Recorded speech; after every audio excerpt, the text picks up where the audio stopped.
बहुत पुरानी बात है। जब धरती पर सत्य और धर्म का प्रकाश अभी भी अपनी पूर्ण दीप्ति से चमकता था, उस काल में गंगा के तट पर बसा था शांतिपुर नामक एक अद्भुत गांव। यह कोई साधारण गांव नहीं था।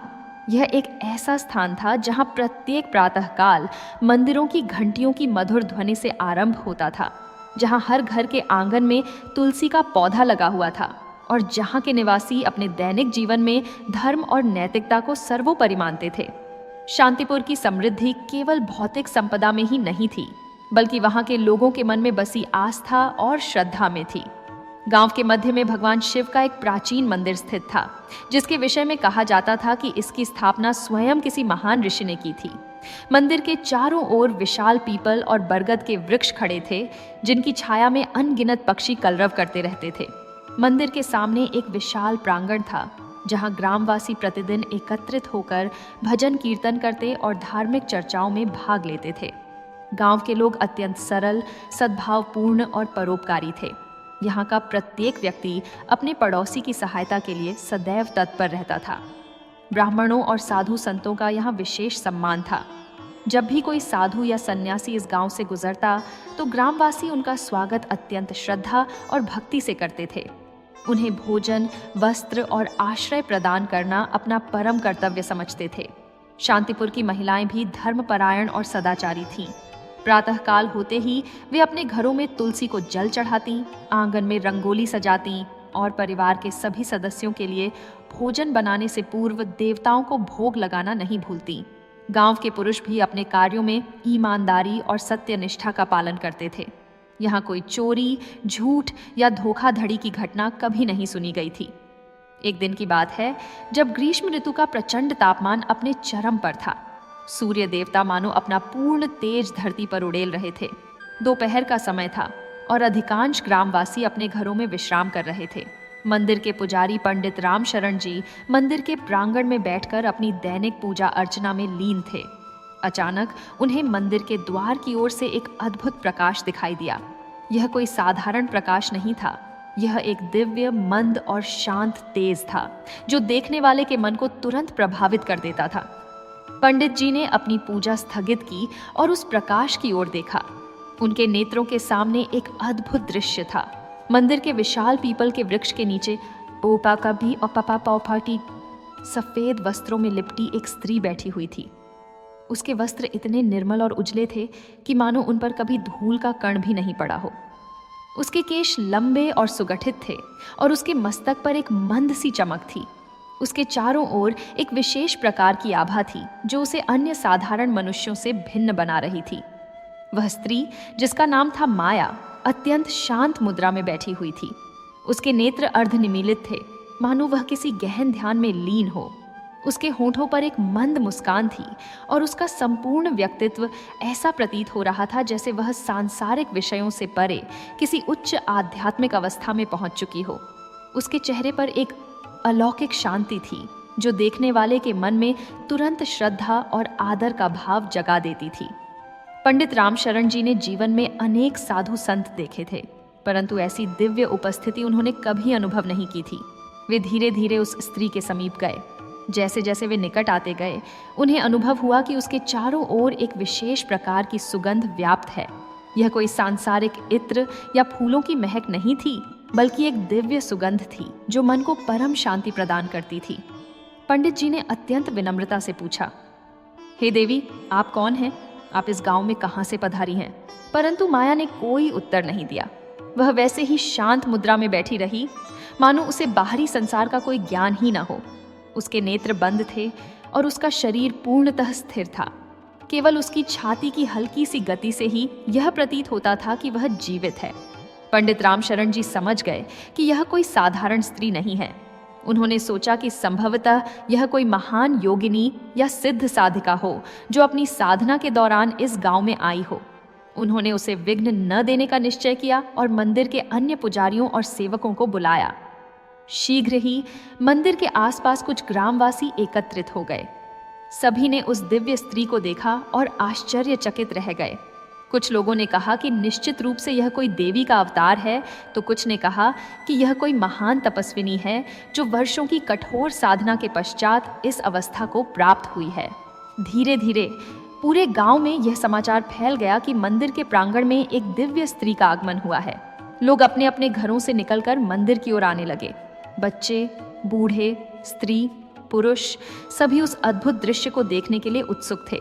सूर्यास्त होने तक मंदिर के प्रांगण में सैकड़ों लोग एकत्रित हो चुके थे। सभी अत्यंत शांति और श्रद्धा से उस स्त्री को निहार रहे थे। किसी ने उसे छूने या उससे बात करने का साहस नहीं किया, क्योंकि उसकी दिव्य उपस्थिति ऐसी थी कि लोग स्वतः ही आदर और सम्मान से भर जाते थे। गांव के मुखिया, प्रधान जी भी वहां पहुंचे। उन्होंने माया को देखा और उनका हृदय भी श्रद्धा से भर गया। उन्होंने ग्रामवासियों से कहा, यह निश्चित रूप से कोई दिव्य आत्मा है। हमें इनका पूर्ण सम्मान और सेवा करनी चाहिए। हम इन्हें गांव में उचित स्थान और आश्रय प्रदान करेंगे। रात्रि होने तक भी माया उसी मुद्रा में बैठी रही। ग्रामवासियों ने उसके लिए मंदिर के एक कक्ष में व्यवस्था की, परंतु उसने वहां जाने में कोई रुचि नहीं दिखाई। वह वृक्ष के नीचे ही उसी शांत मुद्रा में बैठी रही, मानो सांसारिक सुख सुविधाओं से उसे कोई लेना देना ही ना हो। इस प्रकार शांतिपुर गांव में माया का आगमन हुआ, एक ऐसा आगमन जो भविष्य में इस गांव की नियति को पूर्णतः बदल देने वाला था। परंतु उस समय किसी को भी यह ज्ञात नहीं था कि यह दिव्य प्रतीत होने वाली स्त्री वास्तव में क्या है और उसके इस गांव में आने का सच्चा उद्देश्य क्या है। रात्रि का अंधकार गहराता गया, परंतु मंदिर के प्रांगण में दीपकों की रोशनी जगमगाती रही। ग्रामवासी अपने अपने घरों को लौट गए, परंतु उनके मन में माया के प्रति श्रद्धा और जिज्ञासा का भाव बना रहा।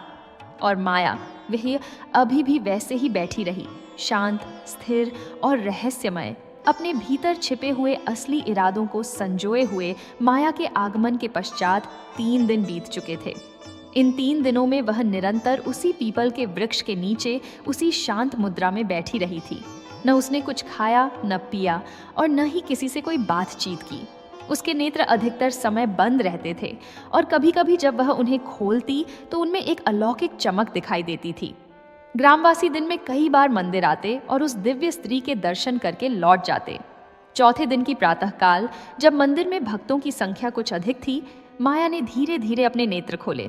उसने चारों ओर देखा और फिर अत्यंत मधुर और दिव्य स्वर में बोली, हे शांतिपुर के पुण्यात्माओं, आपकी भक्ति और श्रद्धा ने मुझे प्रसन्न किया है। मैं यहाँ साधारण मनुष्य के रूप में नहीं आई हूँ। उसकी आवाज इतनी मधुर और गंभीर थी कि सभी उपस्थित लोग मंत्रमुग्ध होकर सुनने लगे। एक बुजुर्ग ने विनम्रता से पूछा, हे देवी, आप कौन हैं? कृपया हमें अपना परिचय दीजिए। माया ने अपने होठों पर एक दिव्य मुस्कान लाते हुए कहा, मैं अन्नपूर्णा देवी का अवतार हूँ। मैं इस धरती पर मानवता की रक्षा और भक्तों के कष्टों का निवारण करने के लिए अवतरित हुई हूँ। मुझे इस नश्वर शरीर को बनाए रखने के लिए न भोजन की आवश्यकता है, न जल की। मैं शुद्ध प्राण ऊर्जा से पोषित होती हूँ। यह सुनकर उपस्थित सभी लोगों के नेत्र विस्मय से फैल गए। अन्नपूर्णा देवी का अवतार, यह तो अत्यंत पवित्र और दुर्लभ घटना थी। लोग तुरंत उसके चरणों में झुक गए और उसकी वंदना करने लगे। पंडित रामशरण जी, जो अत्यंत विद्वान और अनुभवी थे, कुछ संदेह से माया को देख रहे थे। परंतु जब उन्होंने यह देखा कि पिछले 3 दिनों से माया ने सचमुच कुछ भी नहीं खाया था, तो उनका संदेह भी धीरे धीरे कम होने लगा। उन्होंने सोचा कि शायद यह सत्य हो, शायद यह वास्तव में किसी दिव्य शक्ति की अभिव्यक्ति हो। माया ने आगे कहा, मैं यहाँ इसलिए आई हूँ क्योंकि शांतिपुर के लोगों की भक्ति और धर्मपरायणता ने स्वर्ग को भी प्रभावित किया है।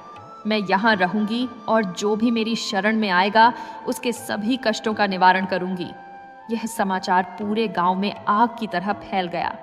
अन्नपूर्णा देवी का अवतार शांतिपुर में आया है। लोग अपने घरों से निकलकर मंदिर की ओर दौड़े। बूढ़े, जवान, स्त्रियां, बच्चे सभी माया के दर्शन के लिए उत्सुक थे। मंदिर का प्रांगण शीघ्र ही भक्तों से भर गया। कुछ दिनों के पश्चात माया ने अपना पहला तथाकथित चमत्कार दिखाया। गांव के एक किसान की पत्नी, जो कई दिनों से बुखार से पीड़ित थी, माया के समक्ष लाई गई। माया ने अपने हाथों को उस स्त्री के मस्तक पर रखा और कुछ मंत्र बुदबुदाए।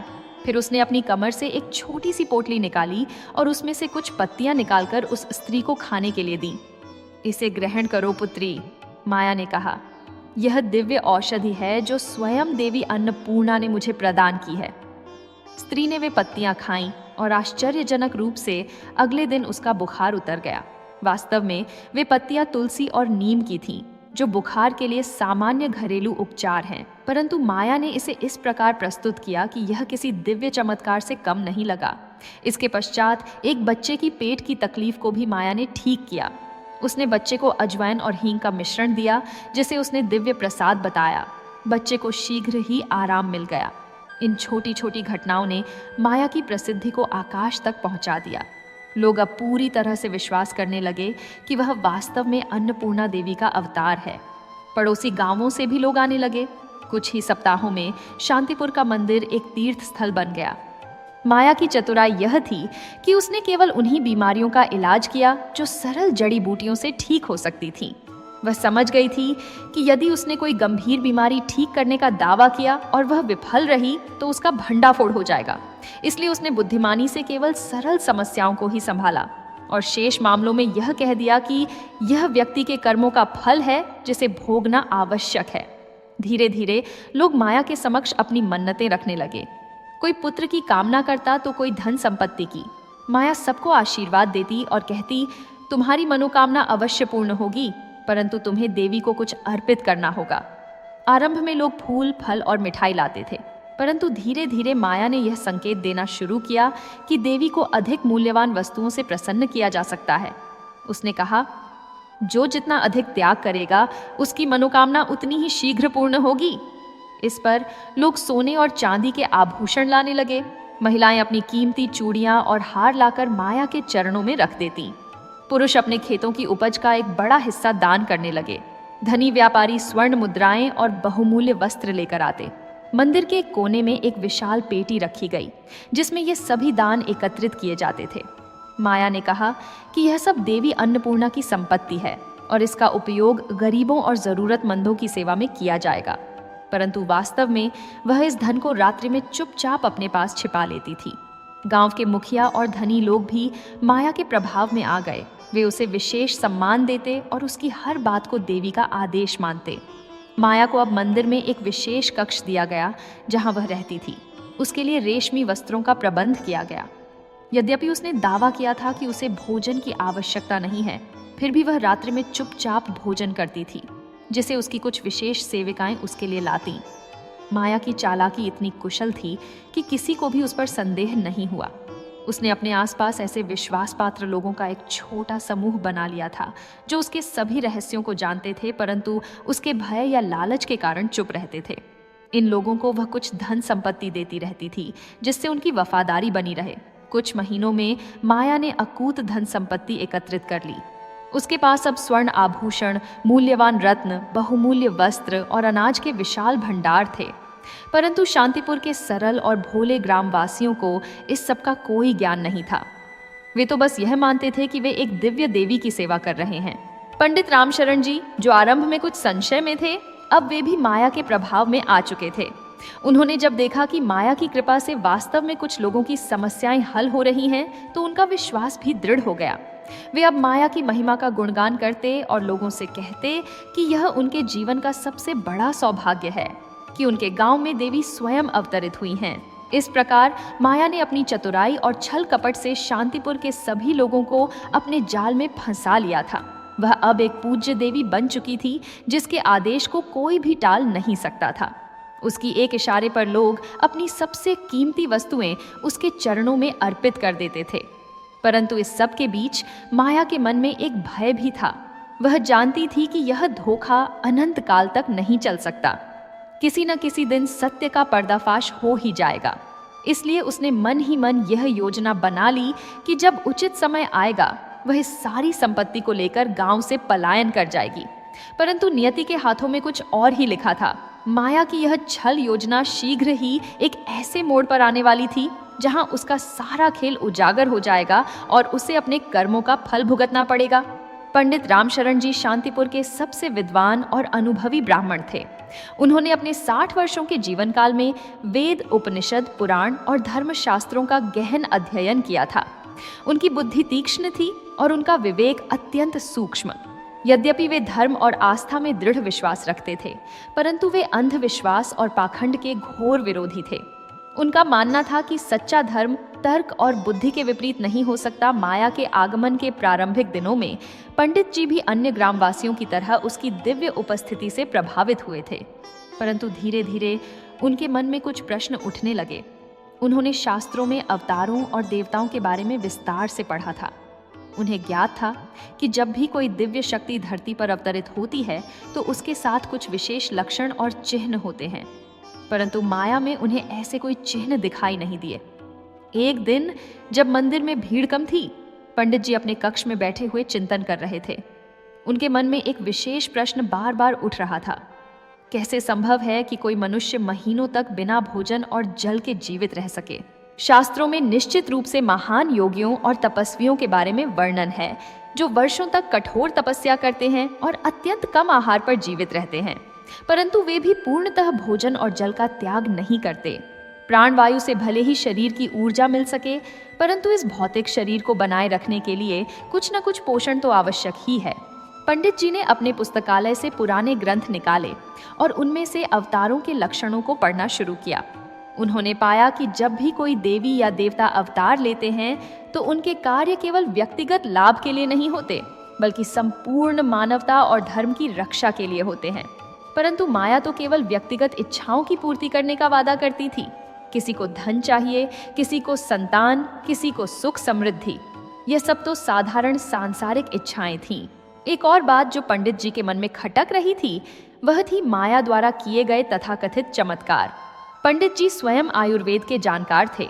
उन्हें जड़ी बूटियों और प्राकृतिक औषधियों का अच्छा ज्ञान था।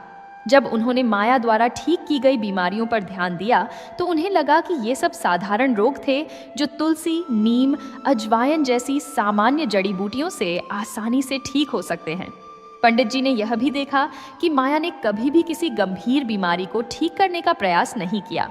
जब कोई कुष्ठ रोगी या किसी अन्य गंभीर व्याधि से ग्रस्त व्यक्ति उसके पास आता तो वह कह देती कि यह उसके पूर्व जन्म के कर्मों का फल है और इसे भोगना अनिवार्य है। यह कैसी देवी है जो छोटे छोटे रोगों को तो ठीक कर सकती है, परंतु गंभीर पीड़ा में फंसे व्यक्ति की सहायता नहीं कर सकती? इन सब बातों ने पंडित रामशरण के मन में गहरा संदेह उत्पन्न कर दिया, परंतु वे एक विवेकशील व्यक्ति थे। उन्होंने निश्चय किया कि वे बिना किसी ठोस प्रमाण के किसी पर आरोप नहीं लगाएंगे। यदि वे बिना प्रमाण के माया के विरुद्ध कुछ कहते तो ग्रामवासी उन पर ही क्रोधित हो जाते। अतः उन्होंने स्वयं सत्य की खोज करने का निर्णय लिया। पंडित जी ने योजना बनाई कि वे रात्रि के समय माया की गतिविधियों पर नजर रखेंगे। यदि वह सचमुच बिना भोजन के रह सकती है तो निश्चित रूप से रात्रि में भी वह वैसे ही ध्यानमग्न रहेगी, परंतु यदि वह कोई छल कर रही है तो रात्रि में अवश्य ही कुछ संदिग्ध गतिविधियां होंगी। एक रात्रि जब चंद्रमा आकाश में अपनी पूर्ण कांति से चमक रहा था, पंडित रामशरण जी ने अपनी योजना को कार्यान्वित करने का निश्चय किया। उन्होंने अपनी पत्नी को बताया कि वे मंदिर में रात्रि जागरण के लिए जा रहे हैं। उनकी पत्नी को कोई संदेह नहीं हुआ, क्योंकि पंडित जी अक्सर ऐसा करते थे। मंदिर पहुंचकर पंडित जी ने सबसे पहले अपनी नित्य पूजा अर्चना की। फिर जब रात्रि गहरी हो गई और मंदिर में सभी लोग चले गए, तब वे चुपचाप माया के कक्ष की ओर बढ़े। माया का कक्ष मंदिर के पिछले भाग में एक अलग इमारत में था, जिसे विशेष रूप से उसके लिए तैयार किया गया था। पंडित जी ने सावधानी से उस कक्ष के पास की झाड़ियों में छिपकर स्थिति का जायजा लिया। कक्ष में मंद प्रकाश जल रहा था। एक खिड़की थी जो आधी खुली हुई थी। पंडित जी धीरे धीरे उस खिड़की के समीप पहुंचे और एक ऐसे स्थान पर बैठ गए जहां से वे भीतर देख सकते थे, परंतु उन्हें कोई देख नहीं सकता था। प्रारंभ में कुछ देर तक कोई हलचल नहीं हुई। माया अपने बिस्तर पर लेटी हुई प्रतीत हो रही थी, परंतु आधी रात के लगभग पंडित जी ने एक छाया को कक्ष की ओर आते देखा। वह कोई व्यक्ति था जो बहुत सावधानी से चल रहा था। पंडित जी ने ध्यान से देखा। वह गांव का एक युवक था जो माया की विशेष सेवा में रहता था। उसके हाथ में एक बड़ी थाली थी जो कपड़े से ढकी हुई थी। वह युवक खिड़की के पास आया और धीरे से खिड़की पर दस्तक दी। माया तुरंत उठी और खिड़की खोल दी। पंडित जी अब स्पष्ट रूप से सब कुछ देख सकते थे। लाओ, आज क्या लाए हो? माया ने व्यग्रता से पूछा। देवी माँ, आज मैं ताजे फल, मिठाइयाँ और दूध मलाई लाया हूँ, युवक ने विनम्रता से उत्तर दिया। माया ने तुरंत वह थाली ले ली और उसे अपने पास रख लिया। फिर उसने कहा, अच्छा किया, ध्यान रखना, यह बात किसी को पता नहीं चलनी चाहिए। तुम्हें जो धन मिल रहा है वह तुम्हारी इसी वफादारी का पुरस्कार है। जी देवी माँ, मैं किसी को कुछ नहीं बताऊंगा, युवक ने आश्वासन दिया और चुपचाप वहां से चला गया। माया ने खिड़की बंद कर दी और तुरंत उस थाली की ओर लपकी। पंडित जी खिड़की की दरार से भीतर झांक रहे थे। उन्होंने अपनी आंखों से स्पष्ट देखा कि माया कैसे लालच से उन फलों और मिठाइयों को खा रही थी। वह ऐसे खा रही थी जैसे कई दिनों से भूखी हो। उसके चेहरे पर अब वह दिव्य शांति नहीं थी, बल्कि एक साधारण भूखे व्यक्ति की व्याकुलता थी। पंडित रामशरण जी का संदेह अब पूर्णतः सत्य सिद्ध हो चुका था। यह स्त्री कोई देवी नहीं, बल्कि एक धोखेबाज और पाखंडी थी, जो सरल और भोले ग्रामवासियों को मूर्ख बना रही थी। उसका दावा कि वह बिना भोजन के जीवित रह सकती है पूर्णतः असत्य था। पंडित जी के मन में क्रोध और पीड़ा दोनों का मिश्रण था। क्रोध इसलिए कि इस महिला ने धर्म और आस्था का अपमान किया था, और पीड़ा इसलिए कि उनके गांव के सरल लोगों को इतनी बेरहमी से ठगा जा रहा था। उन्होंने सोचा कि कितने लोगों ने अपनी कमाई का बड़ा हिस्सा, अपने परिवार के कीमती आभूषण इस धोखेबाज को दान कर दिए थे। पंडित जी चुपचाप वहां से लौट आए। अब उनके सामने एक बड़ा प्रश्न था, इस सत्य को गांववासियों के सामने कैसे लाया जाए। यदि वे सीधे जाकर कहते कि माया एक धोखेबाज है, तो क्या लोग उनकी बात पर विश्वास करेंगे? माया ने इतने दिनों में लोगों के मन में इतनी गहरी जड़ें जमा ली थीं कि अब उसके विरुद्ध कुछ भी कहना एक साधारण व्यक्ति के लिए खतरनाक हो सकता था। पंडित जी अपने घर लौटे और रात भर सोच विचार करते रहे। उन्हें एक ऐसी योजना बनानी थी जिससे माया का असली चेहरा सभी के सामने आ जाए और गांववासी भी सत्य को स्वीकार कर सकें। प्रातःकाल होते ही पंडित रामशरण जी ने निश्चय कर लिया कि वे गांव के कुछ विश्वसनीय और बुद्धिमान लोगों से इस विषय पर चर्चा करेंगे। उन्हें एक ऐसा तरीका खोजना था जिससे माया का पर्दाफाश किया जा सके और साथ ही ग्रामवासियों को भी कोई आघात न पहुंचे। परंतु क्या पंडित जी अपने इस प्रयास में सफल हो पाएंगे? क्या वे माया के जाल को तोड़ सकेंगे, या फिर माया अपनी चालाकी से इस संकट से भी बच निकलेगी? यह तो आने वाले समय में ही पता चलने वाला था। सूर्य की पहली किरण जब पंडित रामशरण के कक्ष की खिड़की से भीतर आई तो वे अभी भी जागे हुए थे। रात भर उन्होंने केवल यही सोचा था कि इस विकट स्थिति से कैसे निपटा जाए। उनके मन में एक तूफान चल रहा था। एक ओर सत्य था जो उन्होंने अपनी आंखों से देखा था, और दूसरी ओर था गांववासियों का अटूट विश्वास जो माया में जड़ जमा चुका था। पंडित जी ने अनुभव से सीखा था कि विश्वास और आस्था का मामला अत्यंत संवेदनशील होता है। जब लोगों के मन में किसी के प्रति गहरी श्रद्धा होती है तो वे उसके विरुद्ध कुछ भी सुनने को तैयार नहीं होते। यदि वे सीधे जाकर माया के विषय में सत्य बताते तो संभव था कि ग्रामवासी उन पर ही विश्वासघात का आरोप लगा दें। कुछ अंधभक्त तो उन्हें शारीरिक हानि भी पहुंचा सकते थे। पंडित जी को याद आया कि कुछ सप्ताह पूर्व जब एक यात्री ने संदेह प्रकट किया था कि माया सचमुच देवी है या नहीं, तो ग्रामवासियों ने उसे गांव से बाहर खदेड़ दिया था। उस समय तो लोगों ने उस यात्री को पत्थर भी मारे थे। यदि पंडित जी बिना किसी ठोस प्रमाण के कुछ कहते तो उनकी स्थिति भी वैसी ही हो सकती थी। प्रातःकाल की पूजा के पश्चात पंडित रामशरण अपने परम मित्र और गांव के वैद्य गोपाल दास के घर गए। वैद्य जी भी एक बुद्धिमान और विवेकशील व्यक्ति थे। पंडित जी को विश्वास था कि वे उनकी बात समझेंगे। वैद्य गोपाल दास अपनी औषधिशाला में बैठे हुए कुछ जड़ी बूटियां पीस रहे थे। जब उन्होंने पंडित जी को देखा तो वे तुरंत समझ गए कि कुछ गंभीर बात है, क्योंकि पंडित जी के चेहरे पर चिंता की गहरी रेखाएं थीं। आइए पंडित जी, बैठिए। क्या बात है, आप इतने चिंतित क्यों दिख रहे हैं? वैद्य जी ने पूछा। पंडित रामशरण ने चारों ओर देखा, यह सुनिश्चित करने के लिए कि कोई सुन तो नहीं रहा। फिर उन्होंने धीमे स्वर में कहा, मित्र, मुझे आपसे एक अत्यंत गोपनीय विषय पर चर्चा करनी है, परंतु आप वचन दें कि यह बात हमारे बीच ही रहेगी। वैद्य गोपाल दास ने गंभीरता से सिर हिलाया। आप मेरी मित्रता पर संदेह कर रहे हैं? कहिए, क्या बात है? पंडित जी ने विस्तार से रात की सारी घटना सुनाई। कैसे उन्होंने माया को भोजन करते हुए देखा और कैसे वह एक गुप्त सेवक के माध्यम से रात्रि में भोजन मंगवाती है। वैद्य जी ध्यान से सुनते रहे और जब पंडित जी ने अपनी बात समाप्त की तो वे गहरी सोच में डूब गए। कुछ क्षणों के मौन के पश्चात वैद्य गोपाल दास ने कहा, पंडित जी, सच कहूं तो मुझे भी शुरू से ही कुछ संदेह था।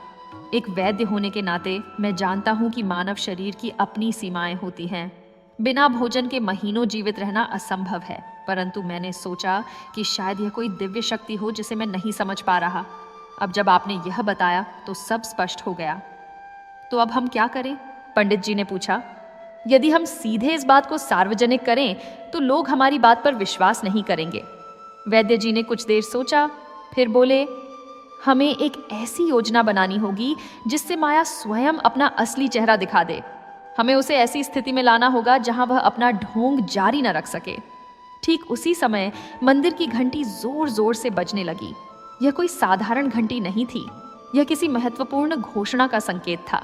पंडित जी और वैद्य जी तुरंत मंदिर की ओर दौड़े। मंदिर के प्रांगण में पहले से ही सैकड़ों लोग एकत्रित हो चुके थे। मंदिर के मुख्य द्वार पर माया खड़ी थी और उसके चारों ओर उसके विशेष सेवक और अनुयायी थे। उसके चेहरे पर वही दिव्य मुस्कान थी और उसकी आंखों में एक अलौकिक चमक। माया ने अपने हाथ ऊपर उठाए और सभी को शांत रहने का संकेत दिया। फिर उसने अपने मधुर किंतु गंभीर स्वर में कहा, हे शांतिपुर के भक्तजनों, आज मैं आप सभी के समक्ष एक महत्वपूर्ण घोषणा करने आई हूँ। आपकी भक्ति और श्रद्धा से प्रसन्न होकर देवी अन्नपूर्णा ने मुझे आदेश दिया है कि मैं एक महान आध्यात्मिक उत्सव का आयोजन करूं। भीड़ में उत्सुकता की लहर दौड़ गई। लोग एक दूसरे से फुसफुसाने लगे। माया ने आगे कहा, आज से ठीक 7 दिन पश्चात पूर्णिमा की रात्रि को मैं महासमाधि उत्सव का आयोजन करूंगी। इस उत्सव में मैं 3 दिन और 3 रात्रि तक पूर्ण समाधि में लीन रहूंगी। इस समाधि के दौरान मैं बिना हिले डुले, बिना श्वास लिए पूर्णतः स्थिर रहूंगी। यह एक ऐसा दुर्लभ अवसर होगा जब आप सभी एक सच्ची योगिनी की महान शक्ति को अपनी आंखों से देख सकेंगे। इस घोषणा के पश्चात सभा में खलबली मच गई। लोग आश्चर्य और उत्साह से भर गए। कुछ लोग तो भावुक होकर रोने लगे। उन्हें लगा कि यह उनके जीवन का सबसे बड़ा सौभाग्य होगा कि वे इतने महान आध्यात्मिक अनुभव के साक्षी बनेंगे। माया ने अपनी बात जारी रखी, इस उत्सव के लिए विशेष तैयारियां करनी होंगी। मंदिर के प्रांगण में एक विशाल मंच बनाया जाएगा। उस मंच पर एक कांच का कक्ष स्थापित किया जाएगा जिसमें मैं समाधि में बैठूंगी। कांच का कक्ष इसलिए ताकि आप सभी 24 घंटे मुझे देख सकें और विश्वास कर सकें कि यह कोई छल नहीं है। पंडित रामशरण जी और वैद्य गोपाल दास एक दूसरे की ओर देखा। उनके नेत्रों में एक चमक आई। यह वही अवसर था जिसकी उन्हें तलाश थी। माया ने घोषणा पूरी की, इस उत्सव में दूर दूर से लोग आएंगे। हमारे शांतिपुर का नाम चारों ओर फैलेगा और जो भी इस दिव्य दर्शन के साक्षी बनेंगे उनकी 7 पीढ़ियां धन्य हो जाएंगी। परंतु इस महान आयोजन के लिए हमें सभी की सहायता चाहिए। जो भी इस पुण्य कार्य में योगदान देगा उसे देवी अन्नपूर्णा का विशेष आशीर्वाद प्राप्त होगा। यह सुनते ही लोग आगे बढ़ने लगे। कोई धन देने की बात कर रहा था तो कोई सामग्री देने की। सभी इस महान उत्सव में अपना योगदान देना चाहते थे। पंडित जी और वैद्य जी चुपचाप वहां से हट गए और मंदिर के एक सुनसान कोने में बैठ गए। यह तो बहुत अच्छा अवसर है, वैद्य जी ने कहा। यदि वह कांच के कक्ष में 3 दिन तक बैठने का दावा कर रही है तो हम इसी बात का उपयोग कर सकते हैं। पंडित रामशरण ने सिर हिलाया, सही कह रहे हैं आप, परंतु हमें बहुत सावधानी से योजना बनानी होगी। माया चालाक है, निश्चित रूप से उसने इस ढोंग के लिए भी कोई व्यवस्था सोची होगी। दोनों मित्र देर तक बैठकर विचार विमर्श करते रहे। उन्होंने हर संभावना पर विचार किया। माया कैसे इस धोखे को अंजाम देगी? कांच के कक्ष में बैठकर 3 दिन तक कैसे रह सकेगी? निश्चित रूप से उसे भोजन और जल की आवश्यकता होगी। तो क्या वह रात्रि में चुपचाप बाहर निकलेगी या फिर कोई और तरीका होगा? अचानक वैद्य गोपाल दास के मन में एक विचार आया। पंडित जी, मैंने सुना है कि कुछ ठग और धोखेबाज ऐसे कांच के कक्षों में गुप्त दरवाजे या छिपे हुए रास्ते बनवा लेते हैं। रात्रि में जब सभी सो रहे होते हैं तब वे बाहर निकल आते हैं। ये हो सकता है, पंडित जी बोले, परंतु हम कैसे पता लगाएंगे कि वह ऐसा कर रही है? वैद्य जी मुस्कुराए, हम एक समिति बना सकते हैं, एक ऐसी समिति जो रात दिन निगरानी रखेगी। हम गांव के कुछ विश्वसनीय व्यक्तियों को चुनेंगे जो बारी बारी से 24 घंटे उस कांच के कक्ष की निगरानी करेंगे। पंडित रामशरण के चेहरे पर संतोष का भाव आया। यह उत्तम विचार है, परंतु हमें यह सुनिश्चित करना होगा कि इस समिति में ऐसे लोग हों जो सत्य के प्रति समर्पित हों, न कि माया के अंधभक्त। और एक बात, वैद्य जी ने जोड़ा, हमें उस कांच के कक्ष के निर्माण की भी बारीकी से जांच करनी होगी। यदि कोई छिपा हुआ दरवाजा या रास्ता है तो हम उसे खोज लेंगे। पंडित जी ने गहरी सांस ली। यह एक जोखिम भरा कार्य है मित्र, परंतु सत्य की रक्षा के लिए यह आवश्यक है। हमें अत्यंत सावधानी से आगे बढ़ना होगा। यदि माया को पहले से ही हमारी योजना का पता चल गया तो वह अपना खेल बदल देगी। आप चिंता न करें, वैद्य गोपाल दास ने आश्वासन दिया। हम इतनी सूक्ष्मता से काम करेंगे कि किसी को भनक तक नहीं लगेगी। बस पूर्णिमा की रात्रि तक हमें तैयारी पूरी करनी होगी। इस प्रकार पंडित रामशरण और वैद्य गोपाल दास ने अपनी योजना बनाई। आने वाले 7 दिनों में वे पूरी तैयारी करेंगे। वे सत्य को सामने लाने के लिए दृढ़ संकल्प थे, चाहे कितनी भी कठिनाइयां क्यों न आए। दूसरी ओर माया अपनी सफलता से अत्यंत प्रसन्न थी। उसे विश्वास था कि यह महासमाधि उत्सव उसकी सबसे बड़ी सफलता होगी। इसके बाद लोगों की श्रद्धा और भी बढ़ जाएगी और वह और अधिक धन एकत्रित कर सकेगी। परंतु न माया को पता था और न ही अन्य ग्रामवासियों को कि पूर्णिमा की वह रात्रि एक ऐसा मोड़ लेकर आने वाली थी जो शांतिपुर के इतिहास में सदा के लिए अंकित हो जाएगी। सत्य और असत्य के बीच एक महान संघर्ष होने वाला था और इस संघर्ष के परिणाम से पूरे गांव की नियति बदलने वाली थी। पूर्णिमा की रात्रि आ चुकी थी। आकाश में चंद्रमा अपनी पूर्ण कांति से चमक रहा था, मानो स्वयं इस महान उत्सव का साक्षी बनने के लिए उत्सुक हो। शांतिपुर का मंदिर प्रांगण इतना सजाया गया था कि वह किसी स्वर्गीय उद्यान से कम नहीं लगता था। सैकड़ों दीप जल रहे थे, फूलों की सुगंध चारों ओर व्याप्त थी और रंगीन ध्वजाएं हवा में लहरा रही थीं। पिछले 7 दिनों में पूरे गांव ने अथक परिश्रम किया था। मंदिर के प्रांगण के मध्य में एक विशाल मंच बनाया गया था जो लगभग 10 फुट ऊंचा था। उस मंच पर एक कांच का कक्ष स्थापित किया गया था, चारों ओर से पारदर्शी, ताकि सभी भक्त अंदर बैठी माया को स्पष्ट रूप से देख सकें। कांच इतना स्वच्छ था कि वह लगभग अदृश्य प्रतीत होता था। केवल शांतिपुर से ही नहीं बल्कि आसपास के 10-12 गांवों से हजारों लोग इस दुर्लभ दर्शन के लिए आए थे। मंदिर का प्रांगण, उसके आसपास की सड़कें, यहाँ तक कि पास के खेतों में भी भक्तों की भीड़ जमा थी। सभी उत्सुकता और श्रद्धा से भरे हुए थे। बच्चे, बूढ़े, स्त्रियां, पुरुष, सभी इस अभूतपूर्व घटना के साक्षी बनने के लिए आतुर थे। सायंकाल होते ही माया अपने विशेष कक्ष से निकली। उसने एक शुभ्र सफेद वस्त्र धारण किया हुआ था जिस पर स्वर्ण की कढ़ाई की गई थी। उसके मस्तक पर एक दिव्य मुकुट सुशोभित था।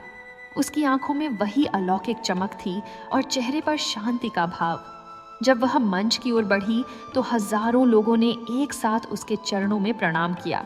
माया धीरे धीरे सीढ़ियों से चढ़कर मंच पर पहुंची।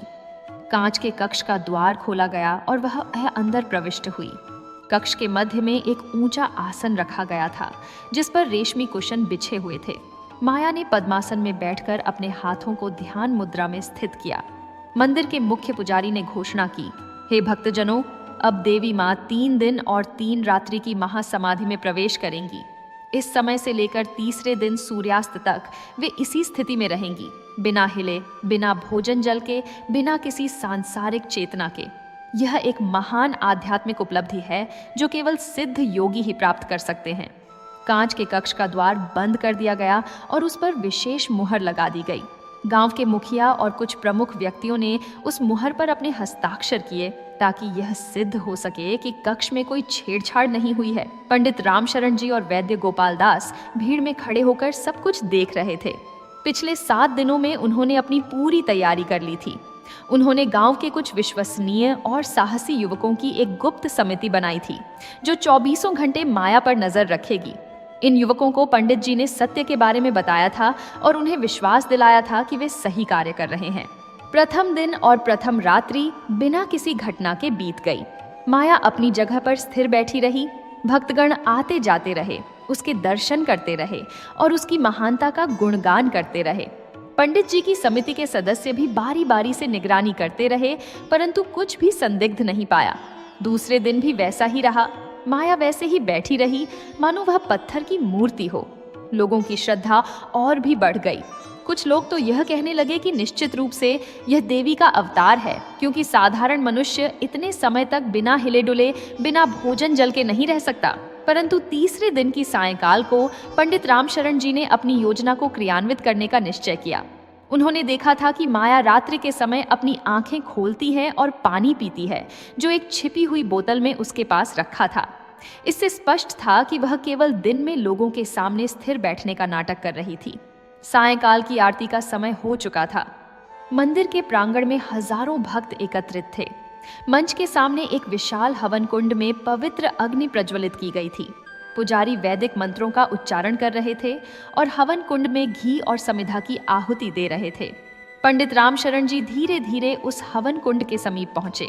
उनके हाथ में एक कपड़े की पोटली थी जिसमें बहुत बड़ी मात्रा में सूखी लाल मिर्चें भरी हुई थीं। उन्होंने पिछले 2 दिनों में चुपचाप यह व्यवस्था की थी। वैद्य गोपाल दास भी उनके साथ थे।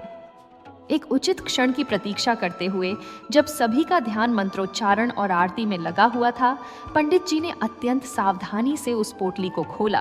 फिर एक झटके में उन्होंने पूरी पोटली की सूखी लाल मिर्चों को हवन कुंड की प्रचंड अग्नि में डाल दिया।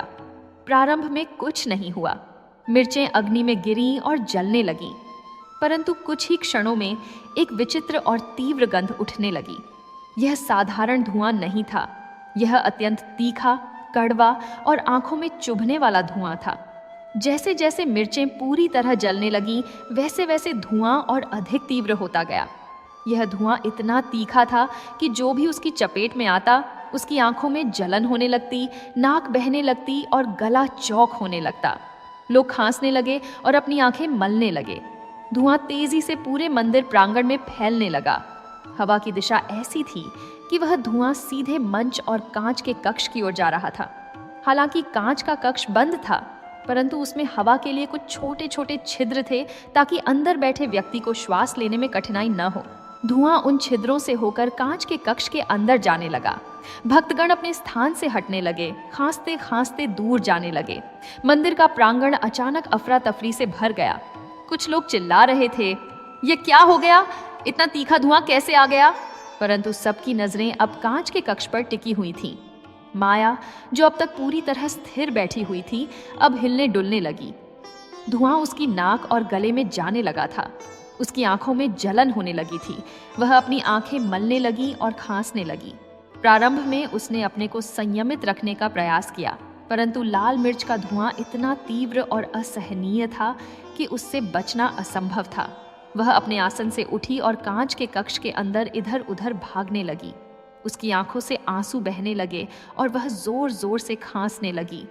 मुझे बाहर निकालो, बाहर निकालो, माया चीखने लगी। उसकी आवाज में अब वह दिव्य शांति नहीं थी, बल्कि एक साधारण व्यक्ति की पीड़ा और घबराहट थी। भक्तगण, जो स्वयं खांसते खांसते परेशान थे, यह दृश्य देखकर स्तब्ध रह गए। देवी माँ, जो 3 दिनों से बिना हिले डुले बैठी थी, अब इस प्रकार चीख पुकार कर रही थी। कुछ लोग मंच की ओर दौड़े और कांच के कक्ष का द्वार खोलने लगे। मुहर तोड़ी गई और द्वार खोला गया। माया तुरंत बाहर भागी, खांसती हुई, रोती हुई, अपनी आंखें मलती हुई। उसका चेहरा लाल हो गया था और उसकी आंखों से आंसू लगातार बह रहे थे। यह दृश्य देखकर कुछ लोगों के मन में संदेह उत्पन्न होने लगा। एक बुजुर्ग ने कहा, यदि यह सचमुच देवी का अवतार होती तो क्या इस साधारण धुएं से इतनी व्याकुल हो जाती? पंडित रामशरण जी ने यह अवसर देखा और आगे बढ़े। उन्होंने ऊंची आवाज में कहा, हे ग्रामवासियों, यदि यह स्त्री सचमुच अन्नपूर्णा देवी का अवतार होती तो क्या यह इस प्रकार व्यवहार करती? क्या कोई दिव्य शक्ति इतने छोटे से कष्ट से इतनी विचलित हो सकती है? परंतु अभी भी कई लोग माया के समर्थन में थे। एक व्यक्ति बोला, यह तो अनुचित था। देवी माँ समाधि में थीं और आपने यह तीखा धुआं फैलाकर उनकी समाधि भंग कर दी। पंडित जी समझ गए कि अभी भी लोगों को पूर्ण सत्य बताना आवश्यक है। वैद्य गोपाल दास भी आगे आए और उन्होंने कहा, हे भाइयों और बहनों, हम आपसे एक महत्वपूर्ण बात कहना चाहते हैं, परंतु पहले क्या कोई इस कांच के कक्ष की जांच करना चाहेगा? कुछ युवक आगे बढ़े और कांच के कक्ष के अंदर जाकर जांच करने लगे और तब उन्हें वह मिला। आसन के पीछे एक छिपी हुई जगह में पानी की बोतलें और कुछ सूखे मेवे रखे हुए थे। देखो, यहाँ भोजन और पानी रखा हुआ है, एक युवक ने चिल्लाकर कहा। यह देखकर भीड़ में खलबली मच गई। लोग एक दूसरे से पूछने लगे, यदि देवी माँ को भोजन की आवश्यकता नहीं थी तो यह सब क्यों रखा था? पंडित रामशरण जी ने इस अवसर का लाभ उठाया और पूरी भीड़ के सामने रात्रि में माया को भोजन करते हुए देखने की घटना सुनाई। उन्होंने विस्तार से बताया कि कैसे माया एक गुप्त सेवक के माध्यम से रात्रि में भोजन मंगवाती थी। धीरे धीरे सत्य लोगों के सामने उजागर होने लगा। माया की कलई खुल चुकी थी, परंतु अभी कहानी का अंत नहीं हुआ था। अब प्रश्न यह था कि इस धोखेबाज का क्या होगा और इस पूरी घटना का क्या परिणाम होगा। लाल मिर्च के धुएं का प्रभाव धीरे धीरे कम होने लगा था, परंतु मंदिर के प्रांगण में जो तूफान उठा था वह शांत होने का नाम नहीं ले रहा था। सैकड़ों लोग माया के चारों ओर एकत्रित हो गए थे। कुछ लोग अभी भी उसका समर्थन कर रहे थे, तो कुछ के मन में गहरे संदेह उत्पन्न हो चुके थे। माया अब भी खांस रही थी और अपनी आंखें मल रही थी। उसका चेहरा पूरी तरह लाल हो गया था और उसकी आंखों से अविरल आंसू बह रहे थे। वह अपने घुटनों के बल बैठ गई थी और व्याकुलता से चारों ओर देख रही थी। पानी, मुझे पानी चाहिए, वह चिल्लाई।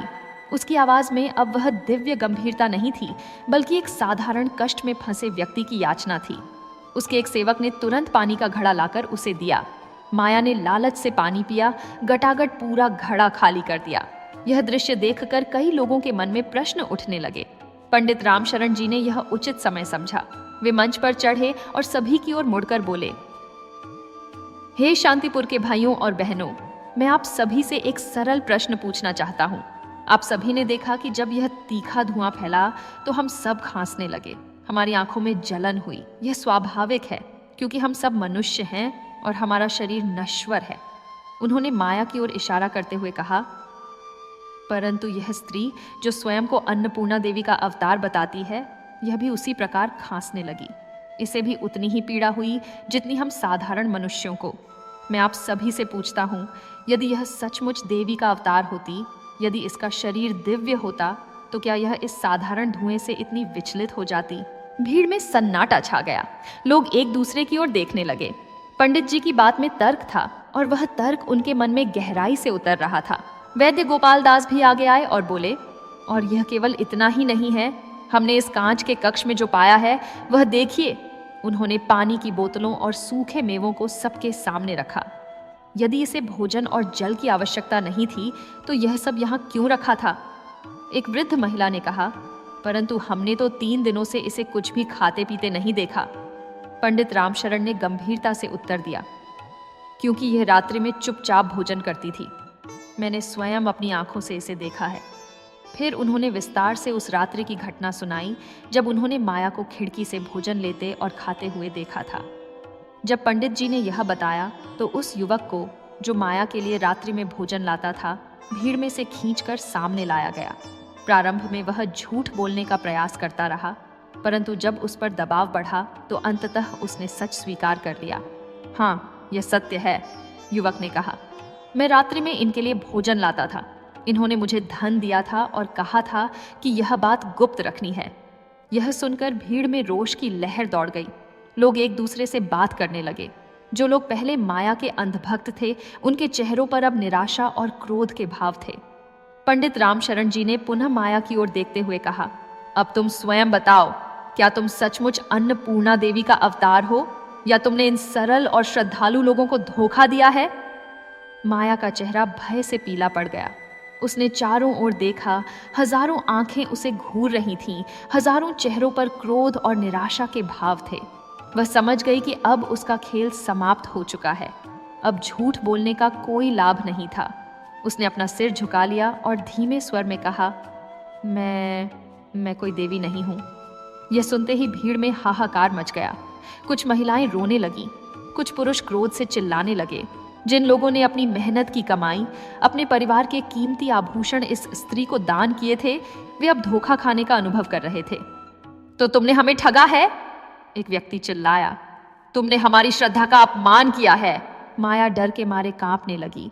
उसने अपने हाथ जोड़ लिए और विनती करने लगी, मुझे क्षमा कर दीजिए, मैंने गलती की है। मैं अत्यंत गरीब थी और मुझे जीवन जीने का कोई साधन नहीं था। मैंने सोचा कि यदि मैं यह नाटक करूं तो मुझे कुछ धन मिल जाएगा, परंतु भीड़ उसकी बात सुनने को तैयार नहीं थी। लोग आगे बढ़ने लगे। कुछ लोग तो उसे पीटने के लिए तैयार हो गए। पंडित रामशरण जी ने तुरंत हस्तक्षेप किया। उन्होंने अपने हाथ उठाकर सबको शांत रहने का संकेत दिया। ठहरिए, हम हिंसा का मार्ग नहीं अपनाएंगे। हम धर्मपरायण लोग हैं और हमें न्याय के मार्ग पर चलना चाहिए। गांव के मुखिया भी आगे आए। उन्होंने कहा, पंडित जी सही कह रहे हैं, हम इसे पीटेंगे नहीं, परंतु इसे अवश्य दंड मिलना चाहिए। एक सभा बुलाई गई। गांव के सभी प्रमुख और बुजुर्ग लोग एकत्रित हुए। माया के अपराध पर विचार किया गया। अंततः यह निर्णय लिया गया कि माया को तुरंत गांव से निष्कासित किया जाएगा। उसे आदेश दिया गया कि वह जो भी धन, आभूषण और अन्य मूल्यवान वस्तुएं ग्रामवासियों से प्राप्त की हैं, वे सब वापस करे। माया के कक्ष की तलाशी ली गई। वहां से स्वर्ण आभूषणों से भरी पेटियां, मुद्राओं के थैले, बहुमूल्य वस्त्र और अनाज के बोरे मिले। सब कुछ सार्वजनिक रूप से मंदिर के प्रांगण में लाया गया। पंडित जी ने घोषणा की, जिन लोगों ने अपनी वस्तुएं दान की थीं, वे आकर अपना सामान पहचानें और वापस ले लें। लोग एक एक करके आए। किसी ने अपनी माँ की चूड़ियां पहचानी, किसी ने अपने पिता द्वारा दी गई मुद्राएं। धीरे धीरे अधिकांश लोगों को उनका सामान वापस मिल गया। जो कुछ शेष बचा उसे मंदिर के खजाने में रख दिया गया ताकि भविष्य में गरीबों और जरूरतमंदों की सहायता के लिए उपयोग किया जा सके। माया को केवल एक साधारण वस्त्र और थोड़ा भोजन देकर गांव से बाहर निकाल दिया गया। जब वह गांव छोड़ रही थी तो उसके चेहरे पर पश्चाताप के भाव थे। उसने पीछे मुड़कर देखा। वह गांव जहां उसे देवी की तरह पूजा जाता था, अब उसके लिए हमेशा के लिए बंद हो गया था। माया के जाने के पश्चात पंडित रामशरण जी ने सभी ग्रामवासियों को संबोधित किया। उन्होंने कहा, हे भाइयों और बहनों, आज हमने एक महत्वपूर्ण शिक्षा प्राप्त की है। धर्म और आस्था अत्यंत पवित्र हैं, परंतु अंधविश्वास खतरनाक है। हमें चमत्कारों के पीछे भागने की बजाय अपनी बुद्धि और विवेक का उपयोग करना चाहिए। वैद्य गोपाल दास ने जोड़ा, सच्चे साधु और संत कभी भी अपनी महानता का प्रदर्शन नहीं करते। वे विनम्र होते हैं और सेवा के लिए जीते हैं। जो व्यक्ति अपने चमत्कारों का प्रचार करता है और धन संपत्ति मांगता है, उस पर संदेह करना उचित है। गांव के एक बुजुर्ग ने कहा, आज हम सभी को यह समझना चाहिए कि ईश्वर हमारे भीतर है। हमें बाहरी प्रदर्शनों और चमत्कारों में नहीं, बल्कि अपने कर्मों और सदाचार में विश्वास रखना चाहिए। एक युवक ने पूछा, परंतु पंडित जी, हम कैसे पहचानें कि कौन सच्चा है और कौन धोखेबाज? पंडित रामशरण जी ने मुस्कुराते हुए उत्तर दिया, पुत्र, सच्चाई को पहचानने के लिए 3 चीजें आवश्यक हैं। प्रथम, अपनी बुद्धि और तर्क का उपयोग करो। यदि कोई बात तर्क के विपरीत है तो उस पर प्रश्न करो। द्वितीय, शास्त्रों और ज्ञान का अध्ययन करो। ज्ञान ही अंधकार को दूर करता है। और तृतीय, धैर्य रखो। सच्चाई समय के साथ स्वयं प्रकट हो जाती है। उस दिन के पश्चात शांतिपुर गांव में एक परिवर्तन आया। लोग अधिक सजग और विवेकशील हो गए। वे अब किसी भी अनजान व्यक्ति पर आंख बंद करके विश्वास नहीं करते थे। यदि कोई साधु या संत गांव में आता तो उसके कथन और आचरण दोनों को परखा जाता था। मंदिर में पंडित रामशरण जी ने एक पाठशाला आरंभ की, जहां बच्चों और युवाओं को धर्म, तर्क और विज्ञान की शिक्षा दी जाने लगी। उन्होंने यह सुनिश्चित किया कि नई पीढ़ी अंधविश्वास के जाल में न फंसे और वे बुद्धि और विवेक के साथ अपना जीवन जिएं। वैद्य गोपाल दास ने भी गांव में एक औषधालय खोला, जहां वे लोगों को यह सिखाते थे कि अधिकांश साधारण बीमारियों का इलाज सरल जड़ी बूटियों से किया जा सकता है।